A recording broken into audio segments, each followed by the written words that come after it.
శ్రీ గురుభ్యో నమః. ఓం శ్రీ మాత్రే నమః. ఈటీవీ ప్రేక్షకులకి నమస్కారం. శుభమస్తు కార్యక్రమానికి స్వాగతం. ఈనాటి శుభమస్తు కార్యక్రమంలోని గ్రహఫలం అంశంలో ద్వాదశ రాసుల వారి ఫలితాలు, వారు చేసుకోవాల్సిన పరిహారాలు, అలాగే ఈరోజు భీష్మాష్టమి సందర్భంగా పాటించాల్సిన నియమాలు ఏమిటి, భీష్మాష్టమి యొక్క ప్రత్యేకత ఏమిటి అనే విషయాన్ని శ్రీరస్తు అనే అంశంలో తెలుసుకుందాం. ముందుగా నేటి పంచాంగం. స్వస్తి శ్రీ చాంద్రమాన క్రోధినామ సంవత్సరం, ఉత్తరాయణం, శిశిర ఋతువు, మాఘమాసం. ఈరోజు తిథి శుద్ధ అష్టమి, తెల్లవారుజామున 3:13 వరకు ఉంది. తదుపరి నవమి తిథి ప్రారంభం. నక్షత్రం భరణి, రాత్రి 11:20 వరకు. రాహుకాలం మధ్యాహ్నం 12 గంటల నుంచి 1:30 వరకు. ఇక ఈరోజు గ్రహస్థితి ఏ విధంగా ఉందో పరిశీలిద్దాం.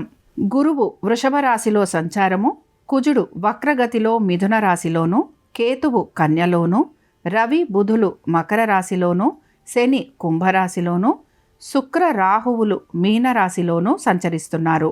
ఈ గ్రహస్థితి ఆధారంగా ద్వాదశ రాశుల వారికి ఏ విధంగా ఉందో పరిశీలిద్దాం. ముందుగా మేషరాశి.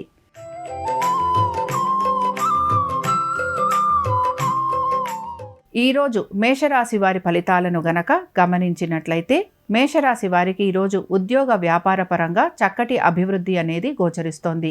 ఆర్థికంగా కూడా ఈ రాశి వారికి ఈరోజు చాలా అనుకూలంగా ఉంటుందని చెప్పుకోవచ్చు. ముఖ్యంగా పెట్టుబడులు పెడుతున్న వారికి చక్కటి ఆర్థిక అభివృద్ధి అనేది గోచరిస్తోంది. సంతానానికి ఈరోజు చాలా వరకు అనుకూలమైన స్థితిగతులే గోచరిస్తున్నాయి. ముఖ్యంగా జీవిత భాగస్వామికి సంబంధించి, వారి ఆరోగ్యానికి సంబంధించి జాగ్రత్తలు వహించాలి. అలాగే రుణ బాధలు, రుణ ఒత్తిళ్ల గురించి కొంతవరకు ఆలోచన అనేది చేస్తూ ఉంటారు. కోర్టు విషయాలు ఏవి కూడా ఈరోజు పెద్దగా ముందుకు వెళ్ళకపోవటం మిమ్మల్ని కొంత నిరుత్సాహానికైతే గురి చేస్తూ ఉంటుంది. ఉద్యోగ వ్యాపారస్తులకి పెద్ద మార్పు అనేది గోచరించటం లేదు. ఇక ఈ రాశికి చెందిన స్త్రీలు వారి ఆరోగ్యం గురించి జాగ్రత్త వహించాలి. అలాగే రుణాల గురించి కూడా కొంతవరకు పునరాలోచన చేయాలి. ఇక ఈ రాశి వారు ఈరోజు ప్రత్యేకించి హయగ్రీవుణ్ణి ఆరాధించటం వలన మంచి శుభ ఫలితాలనేవి వీరికి కలుగుతాయి. అనుకూలించే దిక్కు వాయువ్యం. కలిసొచ్చే రంగు ఆకుపచ్చ. అదృష్ట సంఖ్య 2.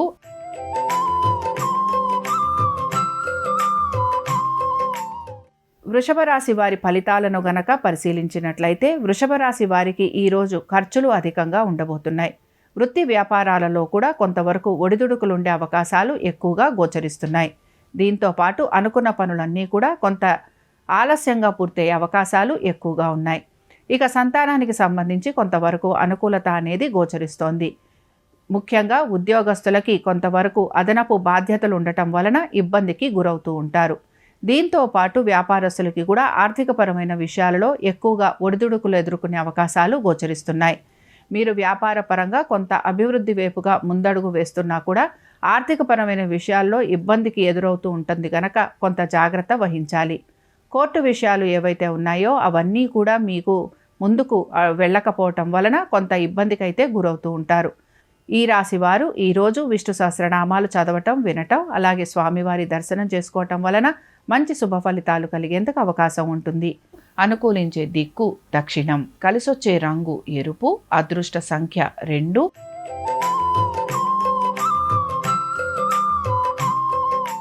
మిథున రాశి వారి ఫలితాలను గనక పరిశీలించినట్లయితే, మిథున రాశి వారికి ఈరోజు వృత్తి వ్యాపార పరంగా చక్కటి అభివృద్ధి అనేది గోచరిస్తోంది. ముఖ్యంగా అనుకున్న పనులన్నీ కూడా సకాలంలో పూర్తయ్యే అవకాశం ఎక్కువగా కనపడుతోంది. ఇక ఉద్యోగస్తులకి కూడా వారికి మంచిగా ఉద్యోగ అవకాశాలు రావటము, అలాగే ఉద్యోగంలో మంచి పదోన్నతి ఉండటం వలన సంతోషంగా గడుపుతారని చెప్పుకోవచ్చు.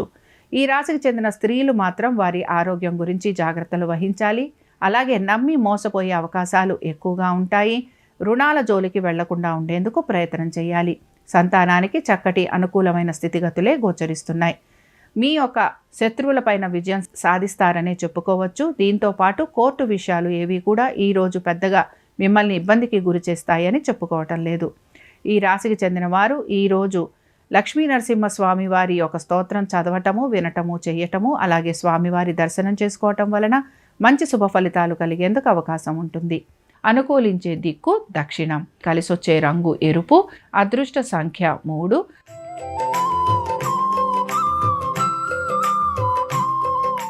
కర్కాటక రాశి వారి ఫలితాలను గనక పరిశీలించినట్లయితే కర్కాటక రాశి వారికి కూడా ఈరోజు వ్యాపార పరంగాను అలాగే ఉద్యోగ పరంగాను మంచి అభివృద్ధి అనేది గోచరిస్తోంది.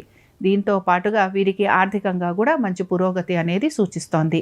మీ యొక్క సంతానం గురించి, వారి యొక్క విద్య, ఉద్యోగ, వ్యాపారాల గురించి మీరు కనుక ఏమైనా పెట్టుబడులు పెడుతూ ఉంటే వాటిల్లో కూడా మంచిగా మీకు అభివృద్ధి అనేది కనపడుతూ ఉంటుంది.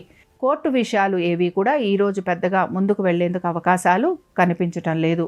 ఈ రాశికి చెందిన స్త్రీలు ముఖ్యంగా దేవతార్చన ఎక్కువగా చేయటము, అలాగే దేవాలయ దర్శనం చేసుకునే అవకాశాలు ఎక్కువగా ఉంటుంది.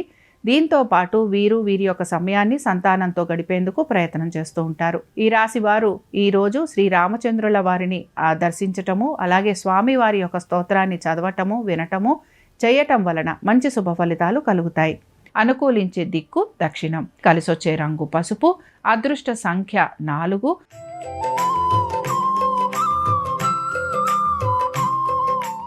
సింహరాశి వారి ఫలితాలను గనక పరిశీలించినట్లయితే ఉద్యోగస్తులకి ఈరోజు ఉద్యోగపరంగా కొంత శ్రమ అనేది గోచరిస్తోంది. వ్యాపారస్తులకి ఆర్థికపరమైన విషయాలలో కొంతవరకు అనుకూలమైన స్థితిగతులే గోచరిస్తున్నాయి. వ్యాపారాభివృద్ధి కోసం మీరు చేస్తున్న ప్రయత్నాలు ఏవైతే ఉన్నాయో అవి మాత్రం మీకు ఇబ్బందికరంగా ఉంటూ ఉంటాయి. అలాగే భాగస్వామ్యంలో ఉన్న వారికి కూడా కొంతవరకు ఇబ్బందికరమైన పరిస్థితులు నెలకొనే అవకాశాలు ఎక్కువగా ఉన్నాయి. సంతానానికి సంబంధించి అనుకూలమైన స్థితిగతులే గోచరిస్తున్నాయి. మీ యొక్క జీవిత భాగస్వామి యొక్క ఆర్థిక పరిస్థితుల గురించి, అలాగే వారి యొక్క ఉద్యోగ వ్యాపారం గురించి కొంత మీరు శ్రద్ధ తీసుకోవాల్సిన పరిస్థితులు ఎక్కువగా మీకు గోచరిస్తూ ఉంటాయి. రుణాలకు సంబంధించి, అలాగే రుణాలు తీసుకున్న వారు రుణం తీర్చే ప్రయత్నం కొంతవరకు చేస్తారని కూడా చెప్పుకోవచ్చు.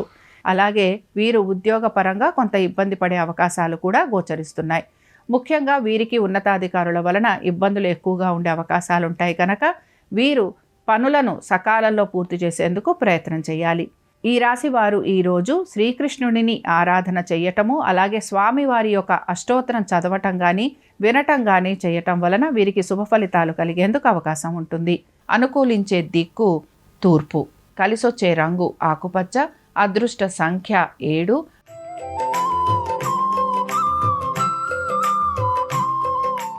కన్యారాశి వారి ఫలితాలను గనక పరిశీలించినట్లయితే కన్యారాశి వారికి ఈరోజు ఉద్యోగ వ్యాపారాలలో చక్కటి అభివృద్ధి అనేది గోచరిస్తోంది. దీంతో పాటు వ్యాపారస్తులు వారి యొక్క వ్యాపారాభివృద్ధి కోసం ఆర్థికంగా కూడా కొంతవరకు రుణ సహాయం తీసుకునే అవకాశాలు ఎక్కువగా ఉన్నాయి. ఏ పనులైతే నిలిచిపోయాయి అనుకుంటారో ఆ పనులన్నీ కూడా ముందుకు వెళ్ళే అవకాశాలు ఎక్కువగా గోచరిస్తున్నాయి. సంతానానికి చక్కటి అనుకూలమైన స్థితిగతులు ఉండటం. ఇక ఉద్యోగస్తులకి మాత్రం కొంత శ్రమ అనేది గోచరిస్తోంది. అలాగే ఉద్యోగ ప్రయత్నాలు చేస్తున్న వారికి మాత్రం కొంత నిరాశగా ఉంటుందనే చెప్పుకుంటున్నాం. మీకు ఉద్యోగస్తులకి చిన్న చిన్న మార్పులు అనేవి ఉన్నా అవి పెద్ద ఆశాజనకంగా ఉంటాయని చెప్పుకోవటం లేదు. పెట్టుబడులు పెడుతున్న వారు మాత్రం జాగ్రత్త వహించాలి. అలాగే పెట్టుబడుల విషయంలో ఆచితూచి నిర్ణయాలు తీసుకోవాలి. కోర్టు విషయాలు ఏవి కూడా ఈరోజు పెద్దగా ముందుకెళ్లే అవకాశాలు గోచరించటం లేదు. ఇక ఈ రాశి వారు ఈరోజు లక్ష్మీ నరసింహ స్వామివారి అష్టోత్తరం చదవటం కానీ వినటం కానీ చేయటము, అలాగే స్వామివారి దర్శనం చేసుకోవటం వలన వీరికి మంచి శుభ ఫలితాలు కలిగేందుకు అవకాశం ఉంటుంది. అనుకూలించే దిక్కు నైరుతి. కలిసొచ్చే రంగు నలుపు. అదృష్ట సంఖ్య 8.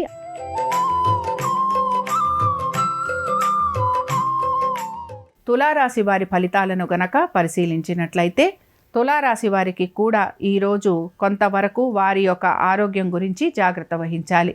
ముఖ్యంగా రుణాలు తీసుకునే అవకాశాలు ఎక్కువగా గోచరిస్తున్నాయి. అయితే ఈ రుణాలన్నీ కూడా దీర్ఘకాలికంగా ఉంటాయి గనక దీనికి సంబంధించి ఇబ్బందులు ఎదుర్కొనే అవకాశాలు ఎక్కువగా ఉండబోతున్నాయి. స్త్రీలు వారి ఆరోగ్యం గురించి జాగ్రత్త వహించాలి. రుణాలు, పెట్టుబడులు ఈ విషయంలో కూడా కొంతవరకు జాగ్రత్తగా అడుగులు ముందుకు వేయాలి. ఉద్యోగానికి సంబంధించి జాగ్రత్తలు తీసుకుంటూ వారి ఉద్యోగ బాధ్యతను నిర్వహించేందుకు ప్రయత్నించాలి. అలాగే వ్యాపారస్తులు కూడా వారి యొక్క వ్యాపారానికి సంబంధించి మెలకువలు నేర్చుకొని జాగ్రత్తగా ముందడుగు వేయటం వలన వాళ్ళ వ్యాపారంలో కొంతవరకు అభివృద్ధి అనేది కనపడుతుంది. ఆర్థికపరమైన విషయాలలో జాగ్రత్తగా అడుగులు వేయటం అనేది అవసరం. ఈ రాశి వారు ఈరోజు శివాష్టకం చదవటం లేదా వినటం, అలాగే శివుణ్ణి ఆరాధన చేయటం వలన వీరికి ఎదురవుతున్న ఇబ్బందుల నుంచి బయటపడేందుకు అవకాశం ఉంటుంది. అనుకూలించే దిక్కు వాయువ్యం. కలిసొచ్చే రంగు తెలుపు. అదృష్ట సంఖ్య 2.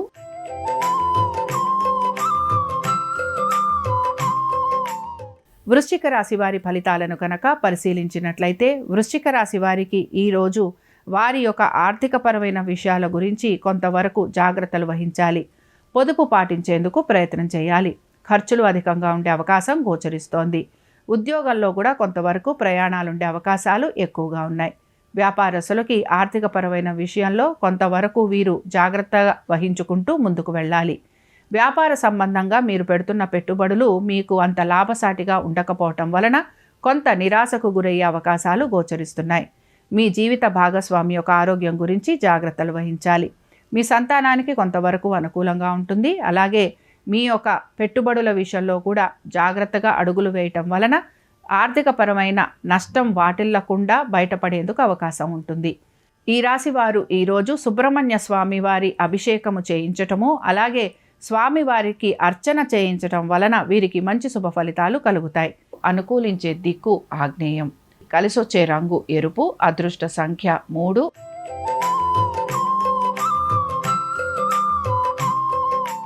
ధనురాశి వారి ఫలితాలను గనక పరిశీలించినట్లయితే ధనురాశి వారికి ఈరోజు ఆర్థికపరమైన విషయాలలో కొంతవరకు అనుకూలమైన స్థితిగతులే గోచరిస్తున్నాయి.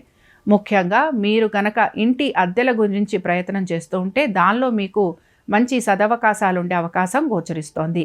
దీంతో పాటు విద్యార్థులకి కూడా వారి యొక్క విద్యలో చక్కటి అనుకూలమైన స్థితిగతులు గోచరిస్తున్నాయి. మీ సంతానం గనక ఉద్యోగ ప్రయత్నాలు చేస్తున్నా లేదా ఉద్యోగంలో ఆర్థిక అభివృద్ధి కోసం యోచిస్తున్నా అలాంటి వాటిల్లో మంచి శుభ ఫలితాలు ఉండబోతున్నాయి. మీ యొక్క జీవిత భాగస్వామి ఉద్యోగ వ్యాపారాలలో చక్కటి అభివృద్ధి అనేది గోచరిస్తోంది. పెట్టుబడులు పెడుతున్న వారికి ఆర్థికంగా చక్కటి పురోగతి అనేది సూచిస్తోంది. ఉద్యోగస్తులు గనక బదిలీలు కోరుకుంటే ప్రయత్నపూర్వకంగా వారికి బదిలీ వచ్చేందుకు అవకాశం ఉంటుంది. మీ యొక్క ఉన్నతాధికారులతోటి కొంతవరకు మీరు సమన్వయంతో కనుక ఉండగలిగితే మీ పనులన్నీ కూడా సానుకూలంగా పూర్తవుతాయి. ఇక ఈ రాశి వారు ఈరోజు ప్రత్యేకించి కాలభైరవుడి ఆరాధన చేయటం, స్వామివారి అష్టోత్తరం చదవటం, వినటం చేయటం వలన వీరికి మంచి శుభ ఫలితాలు కలుగుతాయి. అనుకూలించే దిక్కు వాయువ్యం. కలిసొచ్చే రంగు పసుపు. అదృష్ట సంఖ్య 2.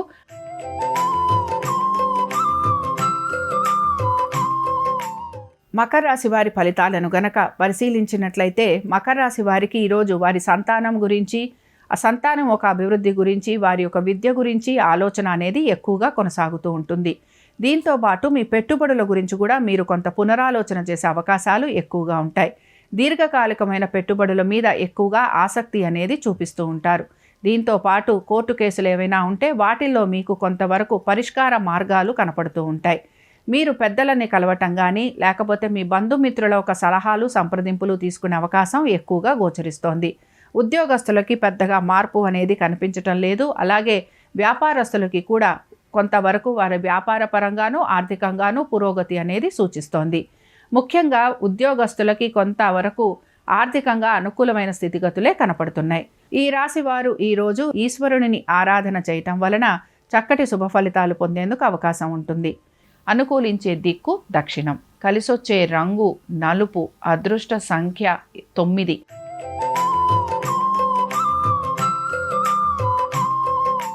కుంభరాశి వారి ఫలితాలను గనక పరిశీలించినట్లయితే ఈరోజు ప్రత్యేకించి మీ తల్లిదండ్రుల ఆరోగ్యం గురించి శ్రద్ధ వహించాలి.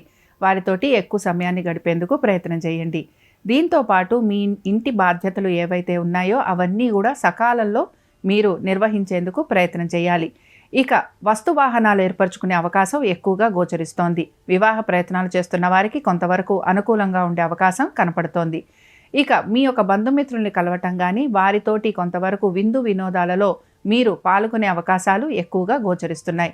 సంతానానికి సంబంధించి అనుకూలంగా ఉంది. అలాగే ఆర్థికపరమైన విషయాలలో కూడా కొంతవరకు మీకు అనుకూలమైన స్థితిగతులే గోచరిస్తున్నాయి. దీర్ఘకాలికంగా పెట్టుబడులు పెడుతున్న వారికి అనుకూలంగా ఉంటుంది. ట్రేడింగ్ చేసేవారు మాత్రం కొంతవరకు ఇబ్బంది పడే పరిస్థితులు గోచరిస్తున్నాయి. ఇక వ్యాపారస్తులకి ఆర్థికంగా కొంత పురోగతి అనేది సూచిస్తోంది. అలాగే ఉద్యోగస్తులకి కూడా సానుకూలంగా పనులు పూర్తయ్యేందుకు అవకాశం ఉంది. ఈ రాశికి చెందిన స్త్రీలకి ఆర్థికపరమైన విషయాలలో ఎటువంటి లోటుపాట్లు కానరావటం లేదు. అలాగే వీరి ఆరోగ్యం గురించి వీరు తీసుకుంటున్న జాగ్రత్తలు చక్కటి ఫలితాలను ఇవ్వబోతున్నాయి. కుటుంబ సభ్యులతోటి మీరు సమయం గడిపే అవకాశాలు ఎక్కువగా ఉంటాయి. ఈ రాశి వారు ఈరోజు విష్ణు సహస్రనామాలు చదవటము, వినటము, చేయటము, స్వామివారి ఆలయానికి వెళ్ళటము, అలాగే స్వామివారికి తులసీదళ మాలని సమర్పించటం వలన మంచి శుభ ఫలితాలు పొందేందుకు అవకాశం ఉంటుంది.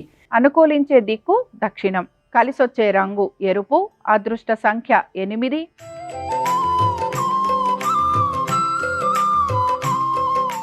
మీనరాశి వారి ఫలితాలను గనక పరిశీలించినట్లయితే మీనరాశి వారికి ఈరోజు వారి యొక్క ఆరోగ్యం గురించి, అలాగే వారి పెట్టుబడుల గురించి, దీంతో పాటు వారు పనుల గురించి కొంతవరకు చింత అనేది కలుగుతూ ఉంటుంది.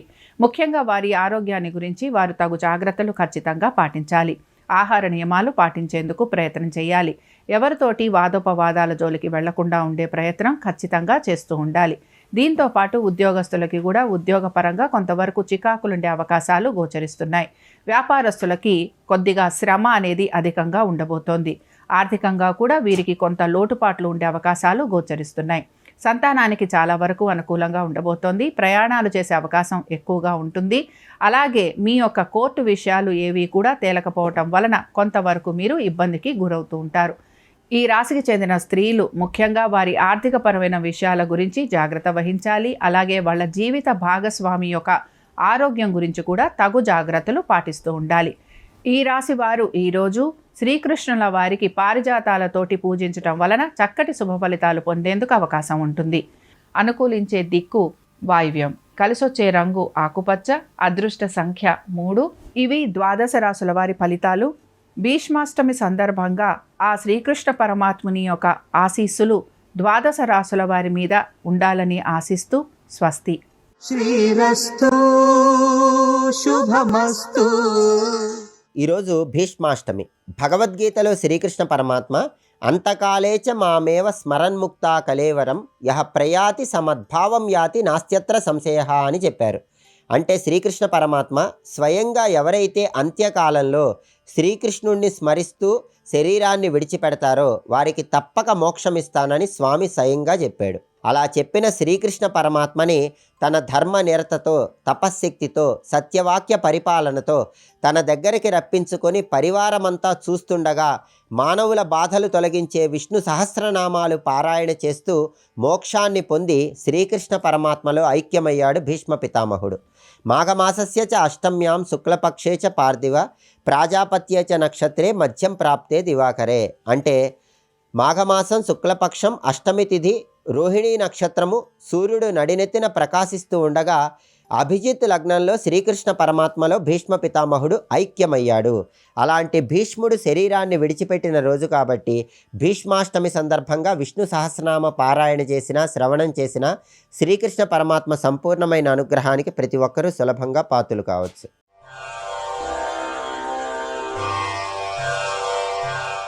నమో సూర్యదేవా అమేయ ప్రభావ దయా దివ్య పాశ అనంత ప్రకాశ.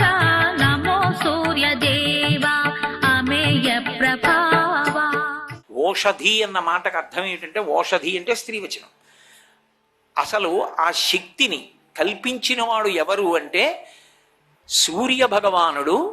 ఈ సృష్టి అంతా జరిగిన తరువాత ప్రాణుల వంక చూశాడు. ప్రాణులన్నిటికీ కూడా షడూర్ములు అని ఉంటాయి. షడూర్ములలో ప్రధానమైనవేవి అంటే ఆకలి దప్పులు. ఆకలి దప్పులు, జరామరణములు, శోకమోహములు, ఈ ఆరింటిని షడూర్ములు అంటారు. ఇవి సమస్త ప్రాణులకు ఉంటాయి, ఒక్క మనుష్యులకే కాదు. ఆకలి దప్పిక లేనిదే ఉంటుంది, శోకము మోహము లేనిదే ఉంటుంది. ఎంత అనుబంధం ఉన్నదో అంత శోకం ఉంటుంది, ఎంత తక్కువ అనుబంధం ఉన్నదో అంత తక్కువ శోకం ఉంటుంది. అందుకే అసలు సృష్టిలో విచిత్రం ఏమిటంటే శోకము అధికముగా ఉండే ప్రాణి మనుష్యుడు ఒక్కడే. మిగిలిన ప్రాణులకు అంత శోకము లేదు. ఎందుకో తెలుసా? వాటికంత వ్యామోహం లేదు. శోకం ఎవరికి ఎక్కువ అంటే ఎవరు ఎక్కువ అనుబంధాన్ని పెట్టేసుకుని వ్యామోహంలో నిండిపోతాడో వాడికి ఎక్కువ శోకం. ఎవడు తేలి ఉంటాడో అంటే ఎవడు అనుబంధములన్నీ ఈశ్వరుని యందుంచి తత్ప్రసాదముగా మిగిలిన వాటిని అనుభవిస్తూ ఉంటాడు. అంటే ఏమంటే ఉండకూడదా అంటే, నేను అన్న మాట పట్టుకోవాలి సుమా, నేను గంభీరమైన మాట అన్నాను. ప్రధానమైన అనుబంధము ఈశ్వరుని యందు. కాబట్టి ఈశ్వర మీ ప్రసాదం నాకు ఈ కొడుకు, ఈశ్వర మీ ప్రసాదం నాకు ఈ కోడలు, ఈశ్వర మీ అనుగ్రహం నా కూతురు, ఈశ్వర మీ అనుగ్రహం నా అల్లుడు, ఈశ్వర మీ అనుగ్రహం నా మనవలు. ఇప్పుడు ఆయనకి అది ప్రసాదం. ప్రసాదాన్ని ఎంత పవిత్రంగా చూస్తాడో దాన్ని ఈశ్వర విభూతిగా అంత అనుగ్రహంగా, అంత ఆనందంగా చూస్తాడు తప్ప అంతకన్నా వ్యామోహంతో మాత్రం చూడడం. అందుకని తేల్తాడు. రామకృష్ణ పరమహంస చెప్పినట్టు పనసకాయ కొట్టడం గొప్ప కాదు, పనసకాయలోని పాలు చేతికి అంటుకోకుండా కొట్టడం గొప్ప. నూనె రాసుకుని చేతికి ఎవడు పనసకాయ కొడతాడో వాడి చేతికి ఏది అంటుకోదు. నూనె ఒక్కటి లేకపోతే పనసకాయ అంతా చేతికి అంటుకుంటుంది. చేతికి వ్యామోహం అంటుకోకుండా ఉండాలి అంటే, చేతికి అంటే నా ఉద్దేశ్యం మనస్సుకి నిర్వ్యామోహం కలగాలి. అది దేని వల్ల కలుగుతుంది అంటే అన్ని భావనలు ఈశ్వరుని యందు నిలబడిపోయినప్పుడు. అది ఆయనతో సంగము నిస్సంగమే. ఈశ్వరుడితోటి సంగము సంగములా కనపడిన నిస్సంగమే. కోపం అన్నాను అనుకోండి, తప్పు. ఏమిటి నాకు ఈ దిక్కుమాలిన కోపం, అస్తమానం నాకు కోపం వస్తుంది, నాకు ఈ కోపం పోదా అసలు అని నా కోపం మీద కోపం వచ్చింది అనుకోండి, అప్పుడు ఆ కోపం పోవాలని కోరకూడదు, ఆ కోపం ఉండాలి. అది ఉత్తమ కోపం. కాబట్టి ఉండి లేనిది అవుతుంది, ఉండి ఉత్తమ గుణం అవుతుంది. ఎప్పుడు ఒకప్పుడు దుర్గుణంగా ఉన్నది ఒకప్పుడు సుగుణం అవుతుంది. అలా ఎప్పుడు మారుతుంది జీవితం అంటే సమస్తము ఈశ్వరుని యందు న్యాసమైనప్పుడు. అలా ఆయన నిర్హేతుకమైన కృపని చూపించాడు ఒకప్పుడు సమస్త ప్రాణికోటి యందు. వీళ్ళకి షడూర్ములు ఉన్నాయి. షడూర్ములు అంటే ఆకలి, ఆకలి దప్పిక, ఈ రెండు భరించడం విశేషమైనటువంటి కష్టం. సంస్కృతంలో ఏది అసలు అలవాటు పడడం, దేన్ని ఉపాసనలోకి తెచ్చుకోవడం, ఏది గుణముగా ప్రకాశించడం చాలా కష్టమో దాన్ని క్షకారంతో ప్రయోగిస్తారు. క్షమ అన్నాను అనుకోండి, ఓర్పు.